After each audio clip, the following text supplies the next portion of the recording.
Pemirsa, Satreskrim Polrestabes Medan Sumatera Utara akhirnya mengungkap kasus temuan mayat wanita Parubaya bernama Fonda Haryaningsih yang ditemukan tewas mengganaskan penuh luka di dalam mobil di Jalan Kelambir 5 Medan pada awal Juni lalu.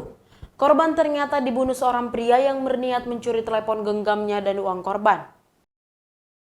CCTV ini merupakan rekaman ketika pelaku meninggalkan korban di dalam mobil dengan kondisi tidak bernyawa. Sebelum meninggalkan korban, terlihat pelaku membersihkan darah yang mengalir dari dalam mobil untuk menghilangkan jejak. Setelah itu pelaku sengaja meninggalkan korban guna menghilangkan jejak dengan menaikkan becak bermotor usai sebelumnya membunuh korban. Korban yang merupakan wanita Parubaya bernama Fonda Haryaningsih berumur 50 tahun warga Binjai. Dibunuh pelaku setelah sebelumnya dianiaya menggunakan batu ketika sedang berjualan es di sebuah taman PGRI kawasan Binjai menggunakan mobil. Usai dianiaya hingga tidak sadarkan diri, korban kemudian dimasukkan ke dalam mobil, lalu pelaku membawa korban menggunakan mobil milik korban yang rencana pelaku korban hendak ditinggalkan di suatu tempat. Saat di perjalanan korban tersadar hingga membuat pelaku panik dan kemudian menghujani korban dengan senjata tajam hingga akhirnya korban tewas sejumlah tusukan. Sebelumnya pelaku sudah mengintai korban dari taman. Setelah situasi sepi, pelaku langsung eksekusi korban. Dari hasil penangkapan, polisi menyita sejumlah barang bukti batu dan baju milik pelaku. Pelaku diketahui berinisial JM dan seorang lagi sebagai penada handphone milik korban berinisial T. Kaki ke arah Binjai ya, kurang lebih sekitar 1 kilometer. Sekitar 1 kilometer.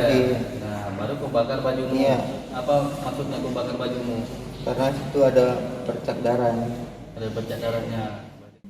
Kapolrestabes Medan Komisaris Besar Polisi Valentino Alfa Tatareda menyebut motif pelaku sengaja membunuh korban karena ingin merampas telepon genggam milik korban yang uang hasil penjualannya dibelikan narkoba. Saat menangkap pelaku, polisi terpaksa memberikan tindakan tegas. Usai pelaku berupaya melarikan diri ketika akan ditangkap, dalam kasus ini polisi juga menangkap seorang penadah telepon genggam yang dicuri pelaku. 1 minggu ya, puji syukur alhamdulillah, puji Tuhan kita sudah berhasil mengungkap kasus tersebut ya.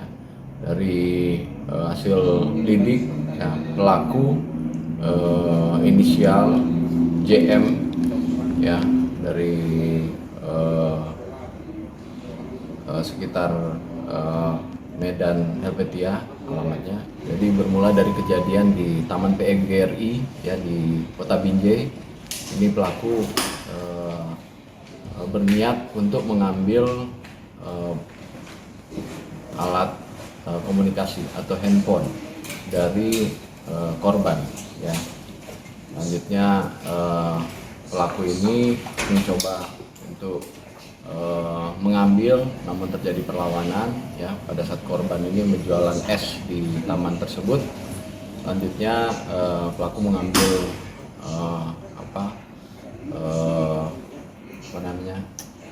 paving ya, paving block ya, dan memukuli kepala daripada korban. Selanjutnya korban dalam keadaan tidak sadar ya, dilarikan oleh pelaku, dinaikkan ke kendaraan tersebut, kendaraan Daihatsu Xenia milik korban, lalu dibawa ke istilahnya berkeliling ya dengan mobil korban tersebut, sampailah ke lokasi penemuan jenazah mayat ini ya di lokasi Kelambir 5 ya pada tanggal 18 Juni ya, sekitar pukul 15.00. Ngambil handphone daripada korban. Pelaku saat ini tidak ada, dari hasil interogasi kita tidak mengenal.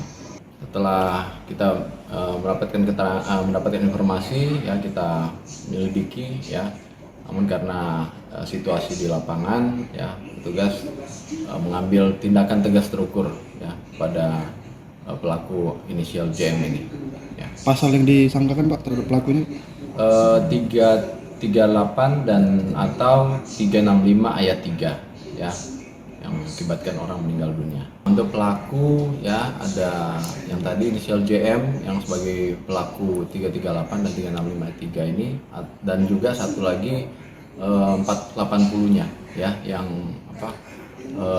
menerima gadai handphone dari pelaku.